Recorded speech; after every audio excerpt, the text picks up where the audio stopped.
In today's video, I'm going to teach you how to use Grammarly extension in Chrome 2025.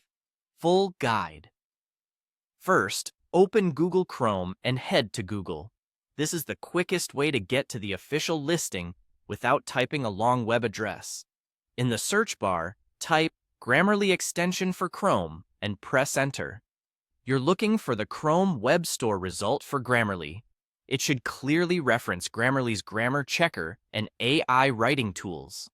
Checking that it's from the official publisher and has a high user count is a good way to confirm you're on the right page. On the Chrome Web Store listing, look for the status button.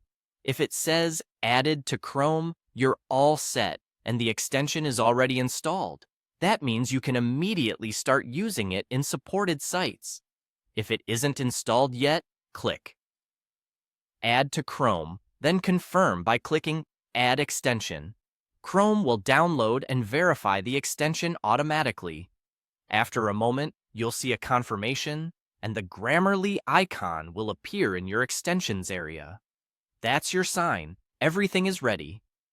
Now open a place where you write online, like Microsoft Word on the web, Google Docs, Gmail, or Outlook.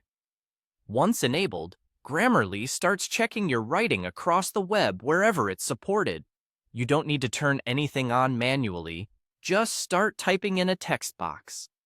As you write, Grammarly highlights potential issues with colored underlines. Red usually flags grammar, spelling, or punctuation problems that could cause misunderstandings or typos. Blue often points to clarity or tone suggestions, like tightening a sentence or making it sound more confident or friendly. You may also see green in some contexts, which can mark confirmations or correctness indicators, depending on the feature set available. The exact mix of suggestions can vary by site and plan, but the colors make it easy to scan. To act on a suggestion, hover over or click the underlined text. A small card opens with a proposed fix and a brief explanation so you know why it's being recommended. Choose to accept the change to apply it instantly, ignore it if you prefer your original wording, or expand to read more detail before deciding. Work through suggestions at your own pace. It's a good practice to accept changes that clearly improve correctness, and to read style and tone tips to make sure they match your intent. That's it.